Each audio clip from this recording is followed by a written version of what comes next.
It's time for the Douglas Coleman Show.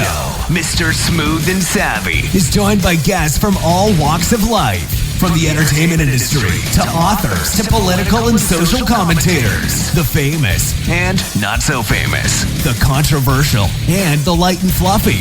We have it all. Now, here's Douglas Coleman.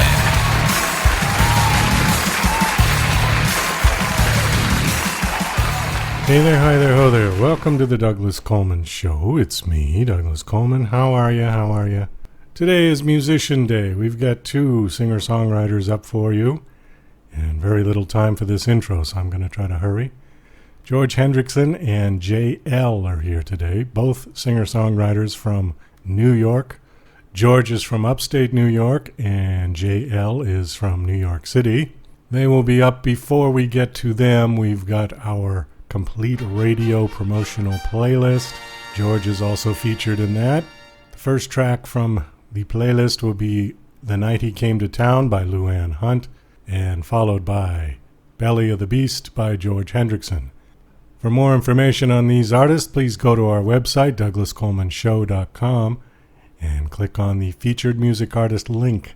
There you will find their picture and bio and information and links to their music. So, without further ado, here is The Night He Came to Town, followed by Belly of the Beast. The clock struck 12 in the pale moonlight. The great owl called, the souls took flight. The lost walked on into the night to search for light of day.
of the beast.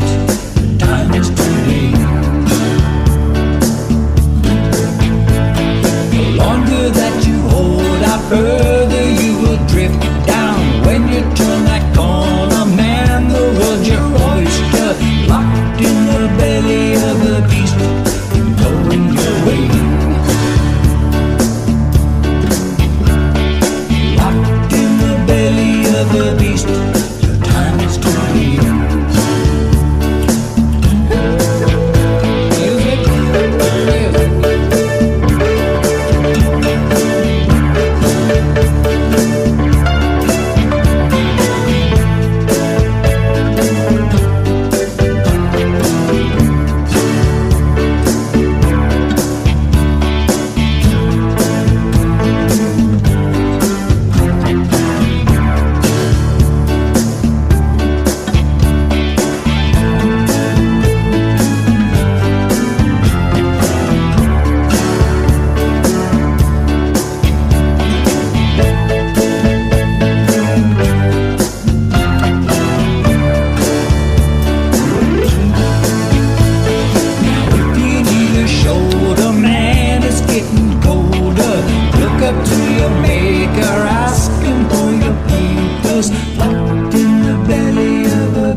Okay, please welcome to the Douglas Coleman Show, George Hendrickson. Hey, George, how are you? Great.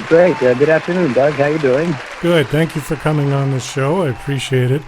I wanted to start first and say thank you very much for your contribution on our GoFundMe, and that was very generous of you, and we appreciate that. It helps us to keep the show going and keep providing quality entertainment for people. Supporting the arts is a big thing to me, so I much appreciate the show as well. Well, I'm happy you do. Thank you also for signing up for the complete radio promotional package. We'll be playing your track for the next... Well, we played it once, so we got 7 more from today. All right. Excellent. And it'll be at the beginning of this show as well. So you've got a big story to tell us, so why don't you just start at the beginning, how you got started writing music? And certainly. Tell the whole I story. think at age 17, I started writing songs initially, and someone told me that I could actually write them and publish them on my own, which I found to be almost surreal. Lived in a small town upstate New York, and things like that weren't typically done, and ended up writing a couple of pretty good songs. One labeled Extraordinary Dream, which was about essentially growing up in a small town where uncommon things don't happen too much to people. And consequently, after writing that song and recording it, things just started to happen pretty quickly thereafter. And ended up having recording sessions all over the place, and then getting signed shortly thereafter. And that's when the dream process kind of kicked in, as to where we ended up, meeting everyone we could possibly think of on the planet. And it was all very, very high octane, charged up kind of life for a while. How did you get involved with the Saturday Night Live people? It was an association that I had met upstate New York that had a friend of a friend, and just came to pass that while we were recording music and playing out like in local clubs and whatnot, we got invited down there, to meet some of the people. And we met everyone from Dan Aykroyd, all the SNL crew, fantastic people, really good people, Chris Farley, many of them. And we were still recording at the time, although we weren't really, that big of a name. And then all of a sudden we started getting written up in Billboard magazine and signed to the UK. Almost at the same time we started meeting all these people in New York City. In which case, though, we found ourselves almost at the crest of, being one of them or being amongst them and playing out. So the whole thing was very surreal. And having met, Linda McCartney in particular was really a big influence. Great person, fantastic. Paul, of course, what do you say to that? And Paul Simon, and the whole thing was dreamlike, very much dreamlike at that point. We had trouble wrapping our brains around the whole idea that this was actually occurring. And so one thing led to another, and it kept on getting bigger and bigger. And so, in retrospect, someone recently I had met, just let me open up about the whole story and about how impossible it was, but it was all coming very, very true. And the amount of tension that was behind it as well. Stress, any good or bad, is a stress regardless.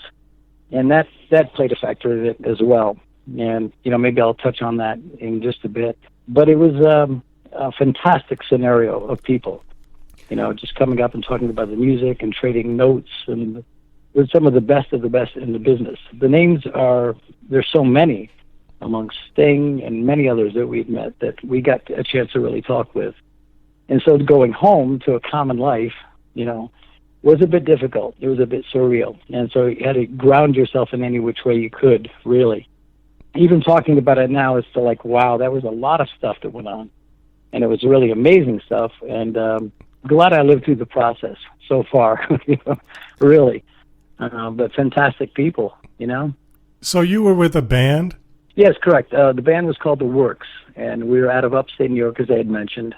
And we had the chance to play in New York City a few times. And we had made an initial EP cassette, I think 4 songs that were pretty okay. They weren't fantastic. I don't think it was, anything to really rock the boat. But shortly after, shopping it around in New York City, we had gotten a couple of hits here and there from Arista and a couple of people.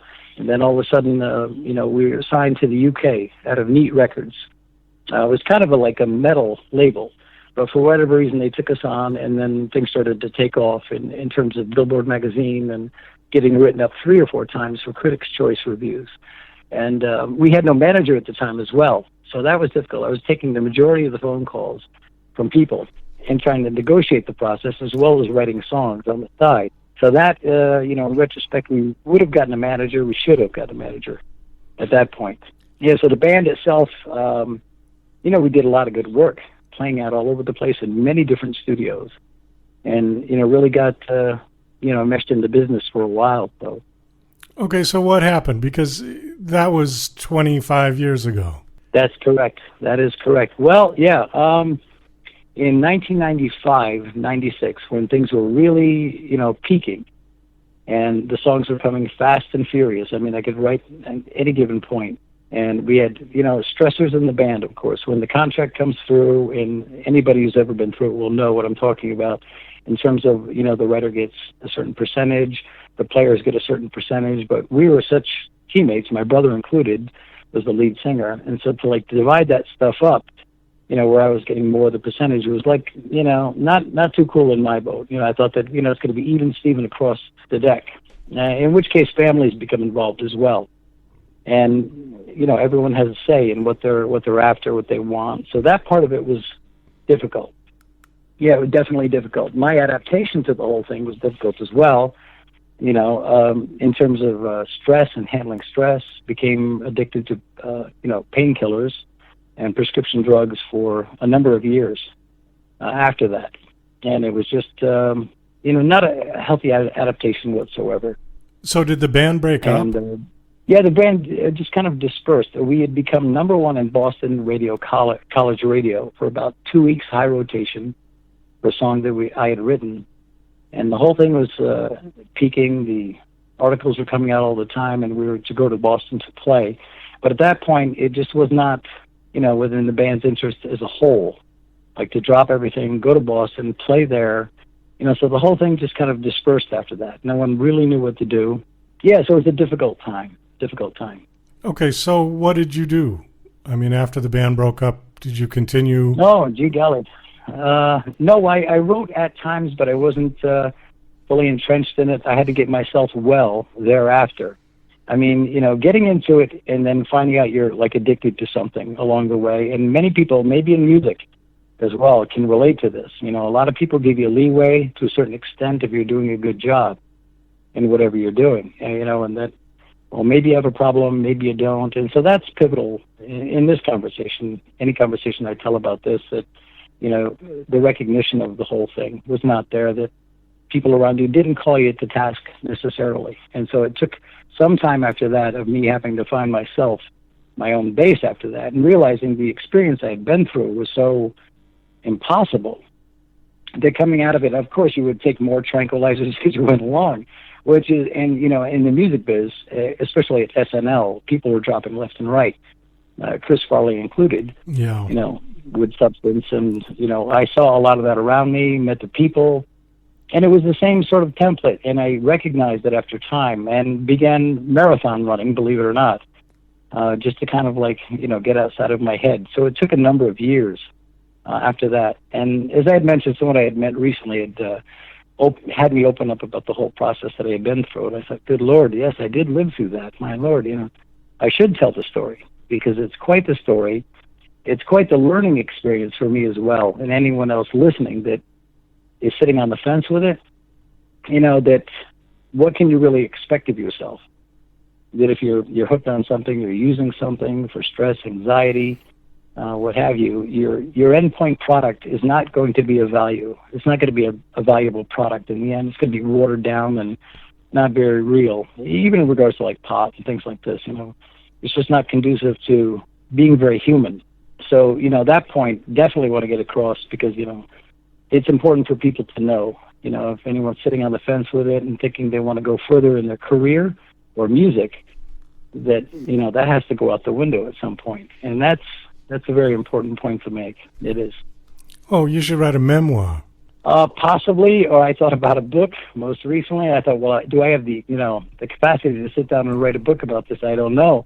The memories came back fast and furious, as I mentioned. This person, I was speaking with Lisa, and I thought to myself, God, it's quite the freaking story, going from one song that I wrote on a covered bridge many years ago to becoming big, and then getting signed, and then meeting everybody on the face of the planet you could possibly want to meet. And then where does it go from there? ...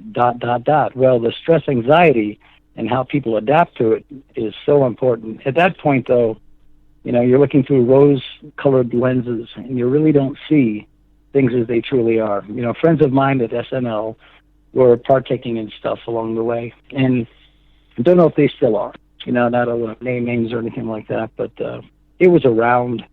It was always kind of around, you know, so you had to really base yourself in some way. So therefore, the marathon running many years later, you know, really helped me along the process. And to come back to the music with a fresh head is so magnificent now. I mean, I have those memories in a lockbox somewhere, and I can pull them out and look at them at times, but it's been so long, I kind of divorced my mind from the whole process for a very long time. Just had to let it go, so to speak, you know, so that is what I did. So what do you think of the music industry these days? Because it's certainly changed a lot in the last 25 years. Amazingly, and there's so much of it out there, and you're not hearing the stuff. I think a couple of people had spoken about it recently online, about the fact that it's almost like atonal in a lot of ways. You don't hear a lot of melody going on. On occasion, you'll hear 3 or 4 chord melody that'll ring true, but, you know, there's a lot of experimentation through the 60s, 70s, and 80s with melody in particular, that people really dove into it. And these days it's so based on like shock value music versus, you know, intrinsic melody. And I'm always after the melody, of course, and that will stand true for, you know, hundreds of years. You know, the melodies still stay there, they stand true, and so that's my focus. And as far as like being at home, you're able to record everything at home, almost make a record at home. You know, do you need to get signed or not? That's a big question mark. But the people that play out seem to fare pretty well. And so many formats to utilize these days as it hadn't been. You know, there's so many formats out there that you can utilize. I usually keep myself to, say, 1 or 2, you know, to keep it kind of real. But that's what I'm doing with it right now. The other artists out there, the singer-songwriters, they're pegging along as best they can, I would imagine, you know. I think it's less necessary now to get signed to a major label than it used to be. Apparently so. Yeah, the only thing that they've still got on the indie guys is the distribution level. You know, if you get signed to a major label, you can get your picture and your song on the front page of the iTunes website, where an indie guy can't do that. That is important. I mean, everyone has devices, and they're all listening on their devices to everything, and it's so very different, as you know, as well. I don't know if you're my age exactly, but it's so very different. And I think, Stuart Epps, I think you know him somewhat. He's out of the UK. Yeah, I know Stuart. And he introduced me to a distributor in Canada who had contacted me about a release that I had done. And I thought to myself, well, that's the distribution part. So therefore, you're setting up your own camp, sort of, your own distribution, and you can target audiences a little bit better these days, I think. So it can work. It can still work for a good songwriter out there, yes, if you can find your target audience. It's almost like you have to set up your own shop. Initially, of course, you have the label do everything for you, as we had done. They did everything, including plug-in promo all over the place, and all you had to worry about was your songwriting, which was kind of nice. But it's not that way these days. You have to almost multitask often. Well, that's very true. And, the other thing that has changed, I think, radically is that in those days, you could make a living just selling recorded music. I don't think that's as viable anymore because I think people really want it for free. They want the music for free, you're saying? Well, I'm saying that in those days, up into the digital revolution, let's say up into Napster, when Napster started to come on. Yes, Napster's right. People could make a good living selling recorded music. You made an album, you sold the album, whatever format, CD, cassette, doesn't matter. But you could do that. Now, streaming has taken it down by, like 100% at least. Because you think about it this way. If somebody digitally downloads one of your songs, it costs $1, $1.19, whatever. That's okay. Right. They can play it once or they can play it 500 times. You still got the dollar. Mm-hmm. Streaming on Spotify, you get a penny per stream. Now, correct. I don't know. Or less than a penny. Or less than a penny. Yeah. I don't know of any song that I have ever played 100 times to equal that dollar that you get from one download. So I really protest against streaming. I think unless they want to get the prices up, I think it's a real ripoff to the artist.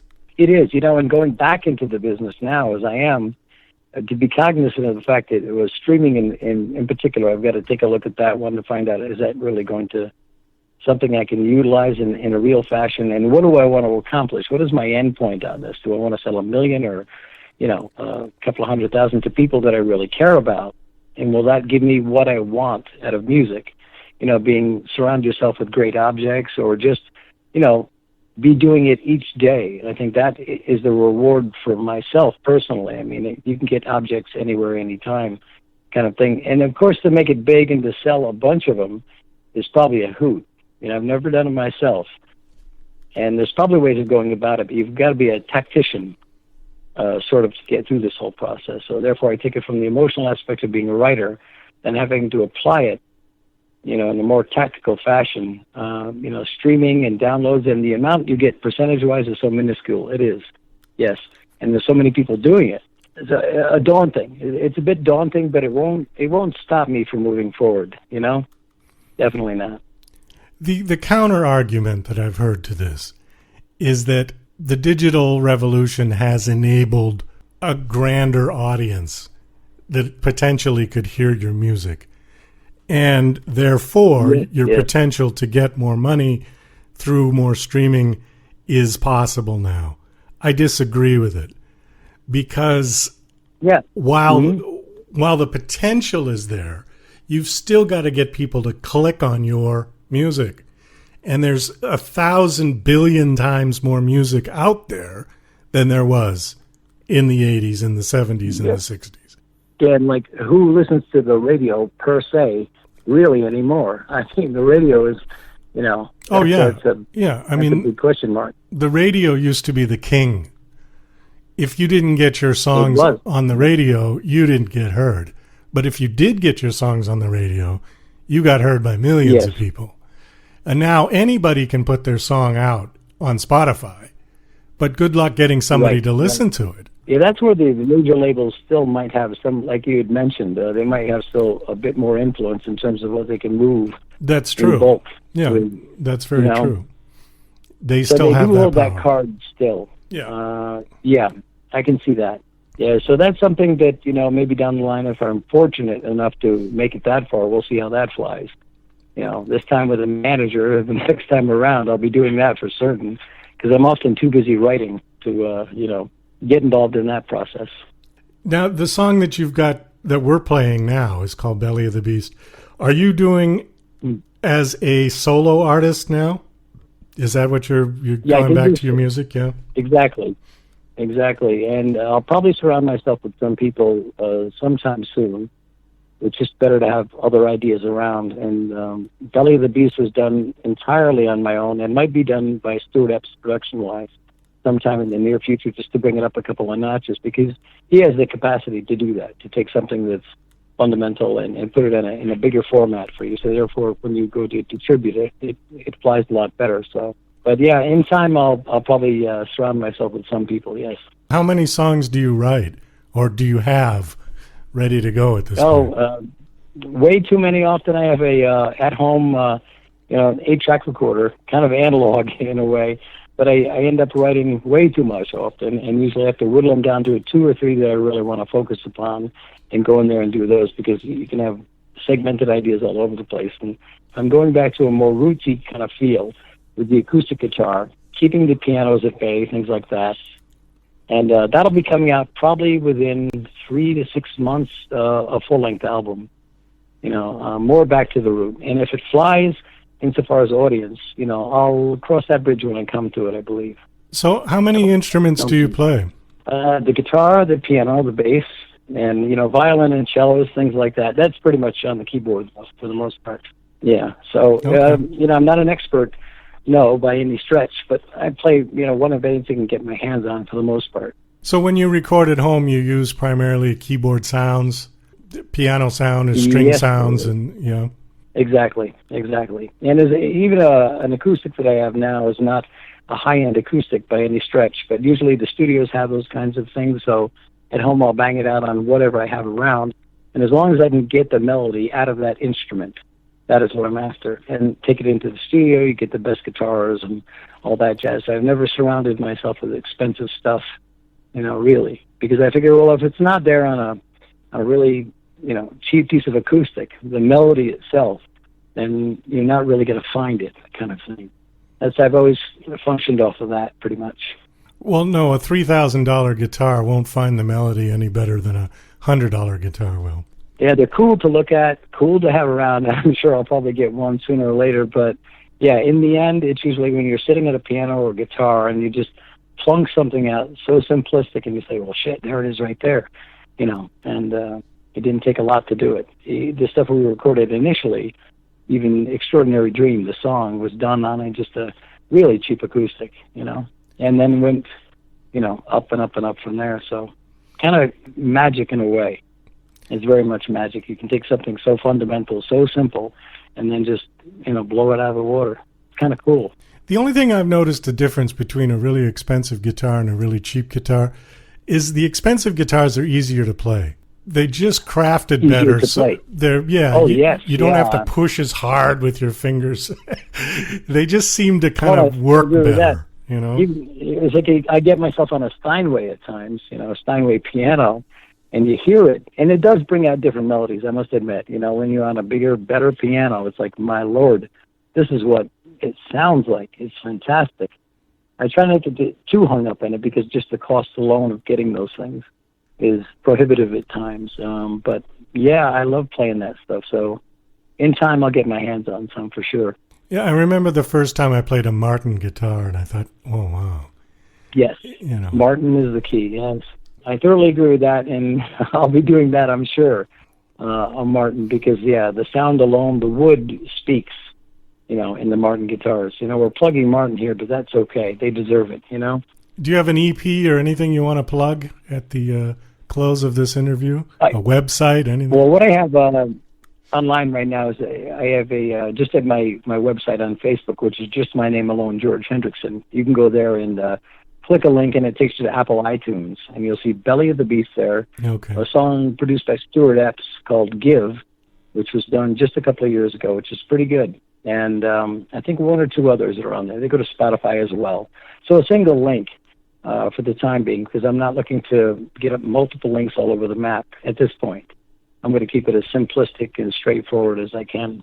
Okay, very good. Well, George, we got to wrap this up. Thanks so much for coming on. It was nice talking to you. Best of luck with your music and everything you're doing. All right, Doug. Great talking to you. Have a good day. You're listening to Mr. Smooth and Savvy right here on The Douglas Coleman Show. We'll be right back after these commercial messages. Are you an independent musician? How would you like to have your songs played on hundreds of radio stations just like the one you're listening to right now?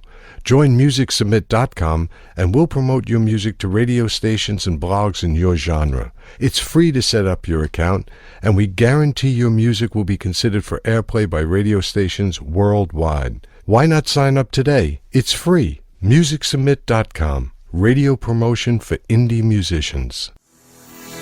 Hi, this is John Morgan, production supervisor for DJC Productions, and you're listening to The Douglas Coleman Show. Okay, please welcome to The Douglas Coleman Show, Elle. Hi, Jay, how are you?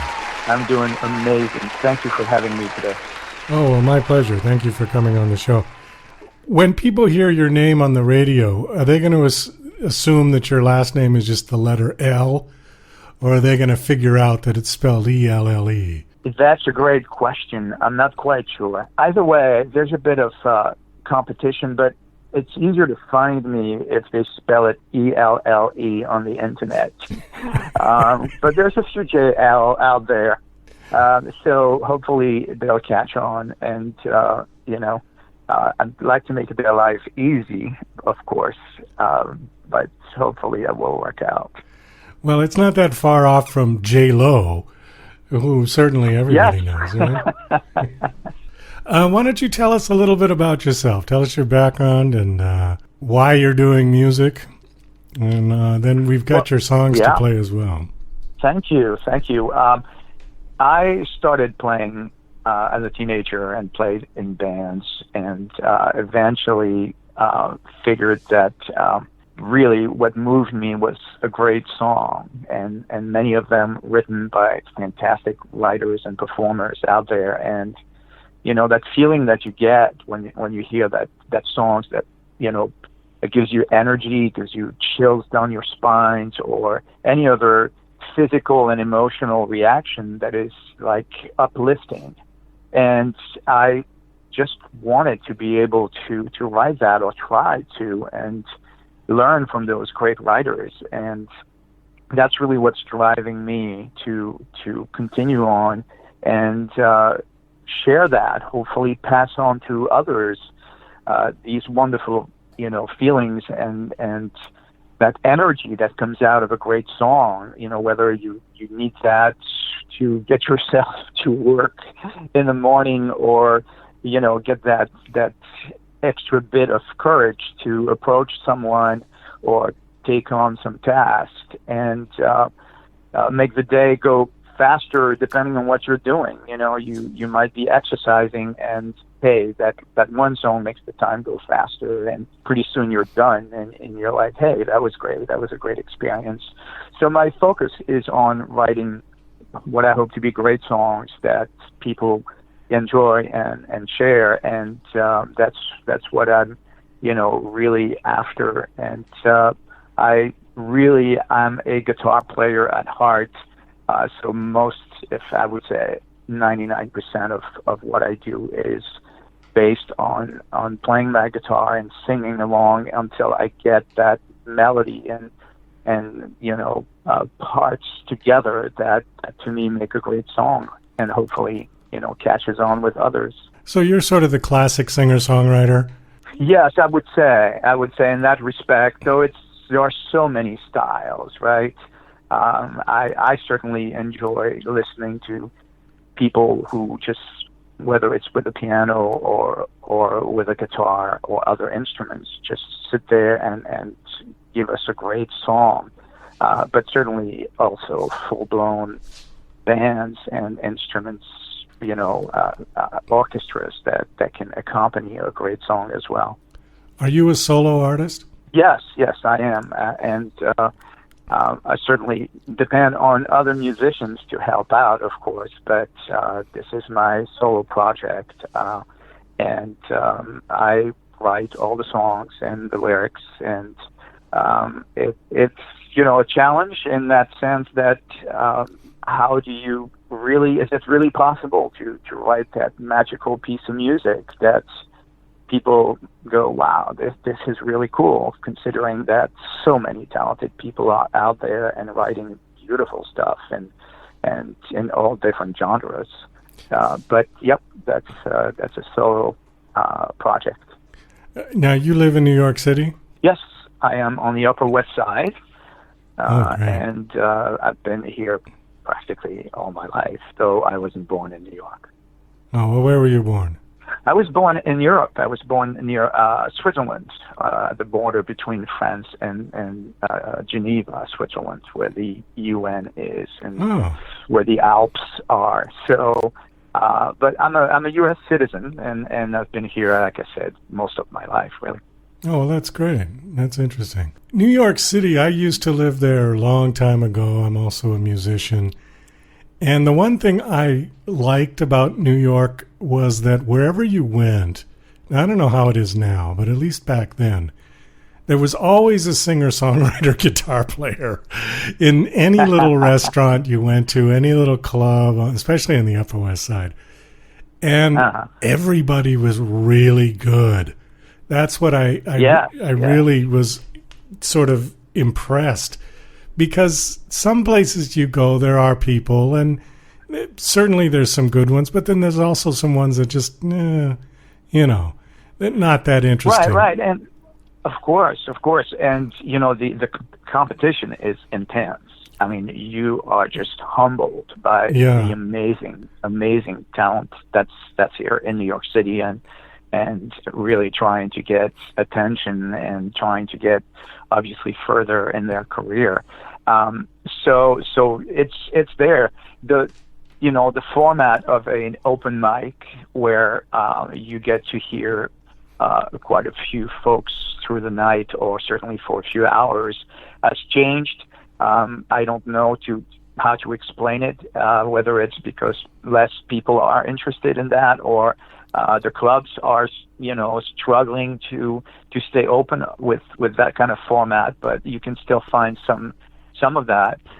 There's something that has been happening, and that might, also go back to the past, as in your experience, is in-house performances where people organize in their apartments, some gatherings, and in all styles, whether it's opera singers or even, quartet performers of sorts. But, finding the places that will let you come in and sort of use the existing audience there is difficult. The clubs are like, hey, how many people are you going to bring? And there's a cover charge, and there's all these things. So it's a tough situation. I understand that different eras things were a little looser, and perhaps that listening to somebody singing their songs in the corner of a bar or a restaurant was a little bit more the norm, if you will, than it is now. Well, I can remember this one club. It was on McDougal Street, but I don't remember the name of it. And we were there not to perform, just to hang out. And there was this tiny little stage, I mean really small. These two guys get up. One's playing guitar, one's playing a bass. And they had to stand single file. The bass player was directly behind the guitar player. That's how small this stage was. But these two guys did White Room by Cream. And they did it absolutely perfect with the guitar solo. The only thing they didn't have was the drums, and I thought, wow. Right. I mean, they just blew the place away.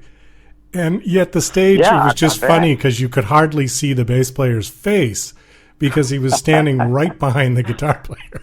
Right. But it was great music. Yeah, it was really nice music. Let's listen to one of yours, because I have not listened to your music yet.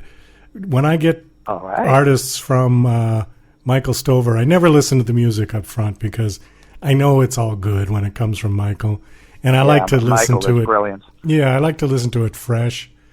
So when I've got the guest on. So we've got your tracks. Let's see. Let me pull it up. We've got 4 of them. Which one do you want to play? Well, right now we've been getting incredible response for Ease Up Into Love. And the next single that we're going to be releasing in about a week and a half is Take a Holiday. And if you have that one, I would start with that. You want to start with Take a Holiday? Especially if you like guitars. Oh, I'm fine, yeah. Okay, so we're going to start with Take a Holiday, yeah? That would be great, yeah. Okay. Well, let's listen to this then. This is Thank you. Take a Holiday by J.L., spelled E-L-L-E.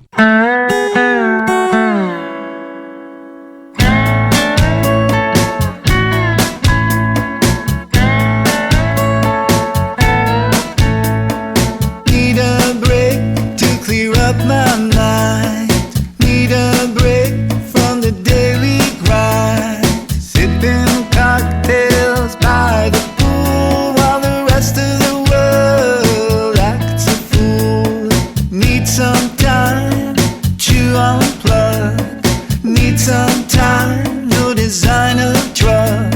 Soaking up the sun, lying on the beach while the rest of the world is out of reach. Why don't we let things pile up everywhere? Now's the perfect time, we've done our share. Why don't we take off and leave all this behind? Find a nice place for it's to unwind. Take a holiday. Oh, take a holiday. Santa standing to play the drone. Don't do a thing, unplug the phone. Catch up on the books we haven't read. Crank up the radio, stay in bed. Why don't we let things pile up everywhere? Now's the perfect time, we've done our share. Why don't we take off and leave all this behind? Find a nice place for it's to unwind. Take a holiday. Oh, take a holiday. I don't need a day or two here and there. If we ever make it back is up in the air. We may never have the chance again so soon. If we don't go now, when is it ever a good time to take a holiday?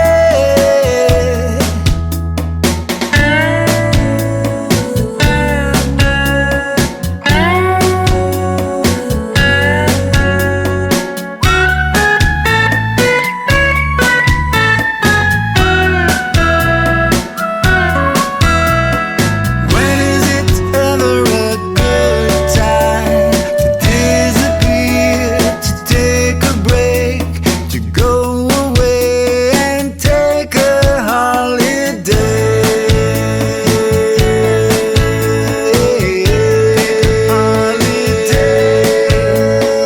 Why don't we let things pile up everywhere? Now's the perfect time, we've done our share.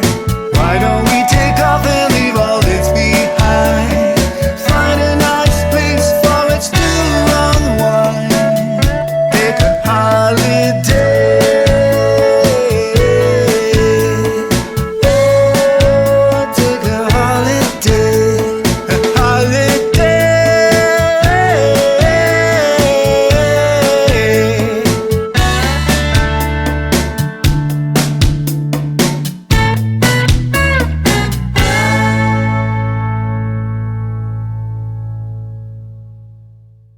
Yeah, very nice. I like that.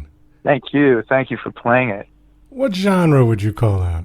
Well, it certainly is inspired by some of the folks that I like as a guitar player. Like I used to, listen to Derek and the Dominoes, which is a Eric Clapton band of a while back, and all of his work is just brilliant when it comes to guitar playing.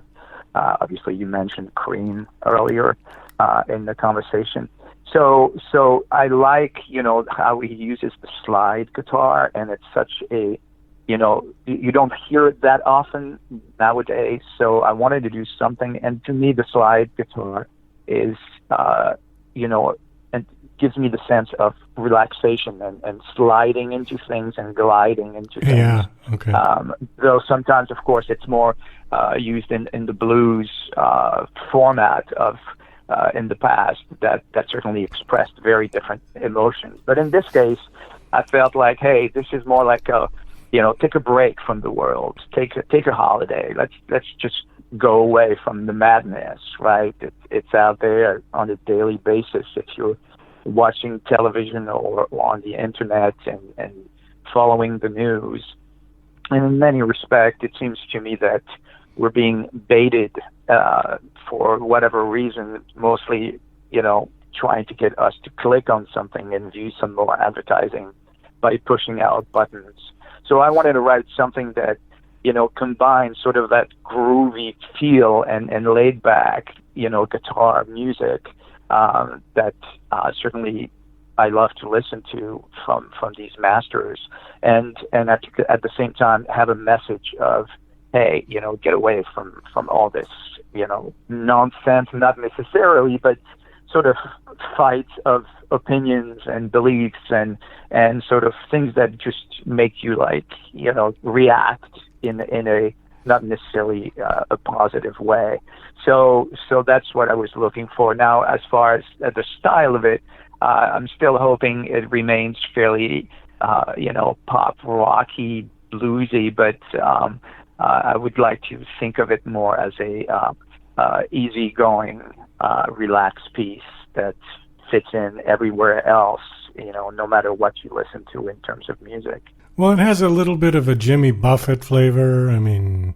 Yes, good point. The Margaritaville kind of feel. Right, exactly. That's right. That's exactly right. And it also has a slight feel of the Eagles. Yes, that's great that you mentioned that. I'm on, internet radio, and the feedback I'm getting is how it reminds people of the Eagles. It's kind of impressive because they're brilliant and they've written such great songs, Oh yeah, well they were a staple in the 1970s when I was growing up in high school. It's nice. It's a very nice song. I was wondering. Thank you. Who did you listen to besides Derek and the Dominoes? Oh, lots and lots. Certainly, anybody who pretty much put on a guitar. Okay. I ended up listening to that at some point over time, right? Whether it's B.B. King, of course, and later on, it's Hendrix, of course, and all the great guitar players that over the years have marked, the music in some ways. But, I listen to classical players, classical guitar players. I mean, it's just such great music and great guitar pieces. And they're very different, obviously. There's, no drums around that, and for that matter, no other instruments. And I really enjoy listening to these players as well. There's, of course, Clapton is a master, and there are many others who've done some great work. I mean, obviously, if you think of the time when guitar, certainly was cool, and there was almost every song had a guitar solo, right? And the heydays of the guitar heroes seem to be long gone. I don't know that the guitar will come back as that kind of an instrument, because obviously it's not at least for me, right? It's not an easy instrument to play. You have to practice, and it seems that practicing doesn't always make a difference. I don't know how some of these guys did it, but it seems that we're in a different, more electronic or a sampling era of creating music, and that doesn't mean it's bad. It's just different. So I listen to everybody who played guitar, and of course I have my favorite singers and writers. You know, you think of Billy Joel, who was a brilliant writer and singer, and obviously he plays the piano. So I combine all of these. So over time, I listen to just about everything I can. I mean, it's so interesting to me how when people, whether it's a group of writers or a single writer, when they come up with that, magical song, if you will, want to call it that moves you, it's like, hey, how did they do that, right? Whether it's Prince with some of his music like Little Red Corvette, or others in different genre, and there are some really great rap lyrics. I mean, rap as a genre is perhaps so different in terms of the music that I may favor, but some of the lyrics are just brilliant, and some of the fun one to me. I'm not into the inciting violence or again putting down folks in one way or the other. But some of the lyrics are very witty and cool. So it's just I'm open to as many music and pieces that I can listen to. I think Chopin can be really great. Oh, absolutely. At times of the day, right? When you need a little break with a nocturne or something. The only thing about electronic music that it doesn't do for me is it doesn't give me that moving emotional reaction that somebody singing and playing a guitar will. Right. It's a very, very different, reaction for me as well. It can be a matter of where you are in terms of whether you're at a party or you're on the dance floor, but it certainly is different. And some people manage to communicate well, as some emotions through that as well, but it's very different than that sort of like connection with that individual who's sitting there with a guitar. I mean, if you listen to Taylor Swift, right, she's got some interesting performances with just acoustic ones that can be very interesting in that sense, as well as recorded music, which is sometimes you don't get that same emotional feel, whether or not you like her voice or you're into her work. But yeah, it's a very, very different set of elements that sometimes gets you and sometimes doesn't. Yeah, I don't know. Maybe I'm just getting too old, but I still prefer. There's no such thing. I still prefer the human factor when it comes to music. Right. The more human interaction there is, the more soul I'm going to feel from the song. If it's too much computer, it just loses me. And that is certainly the feedback that I'm getting from practically everybody I discuss music with, and it's understandable, right? There's nobody I've ever met who gets on stage who doesn't have that nervousness, that energy that comes from both fear and yet excitement to be there and perform, and whether it's a drum machine or a sample box or a keyboard pre-programmed to keep a beat behind you, those things cannot communicate that. So you're right on. You're not going to get a certain element of human, emotion from that. Hopefully, the singer can still get that through, but it's way more human and emotional when you have people playing these instruments. Well, I mentioned Cream, and I mentioned the song White Room. Imagine if Jack Bruce and Eric Clapton got up to do that song, and they didn't have Ginger Baker on the drums to fill in the third, and they had a drum machine instead. Right. How disappointing would that song sound? Yes, indeed, very, very different. And if you can catch those old clips on the internet, right? Or in fact, there's a documentary about Clapton on HBO. It was on HBO. I think Clapton in 12 Bars, and you can see some of these, and you know, it's just amazing because the chemistry, like we usually call it, between the players. It's something that just you cannot replicate. No, and especially when you've got a band with only 3 guys. 3 of them, every one of them has to be right on top of his game. And exactly. You don't have any room to sort of get lazy or relax on stage. Right. And just, you know, you're not following the drum machine because it's going to be set and there's nothing that's going to change.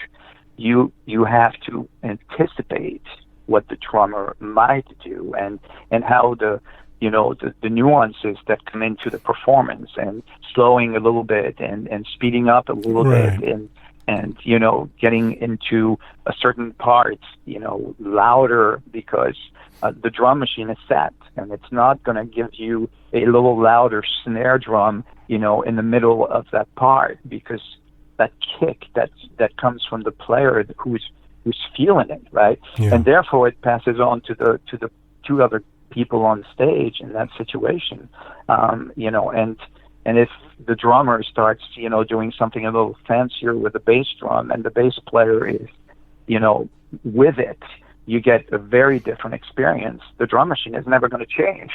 That's true. You know, that's true. So yeah, you get a very, very different appreciation of music. And I don't know if it is a matter of growing up with that, or if you were to take people nowadays who are, you know, who have grown up listening to, you know, drum machines on practically every single track out there. If you put them in a room and have them experience that live performance, if they're going to be taken in by it, as opposed to be, hey, what is this?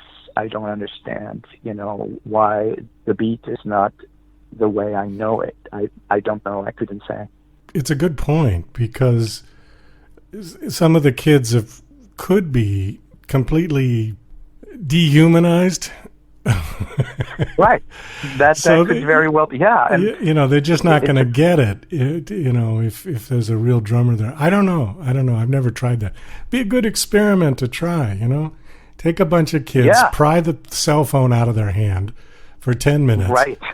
Sit them in a room and let them listen to Ginger Baker or Neil Peart or, you know, one of the great drummers, and just see what kind of reaction you get. Well, Jay, thank you so much for coming on the show. I really appreciate it. Best of luck. Thank you for having me.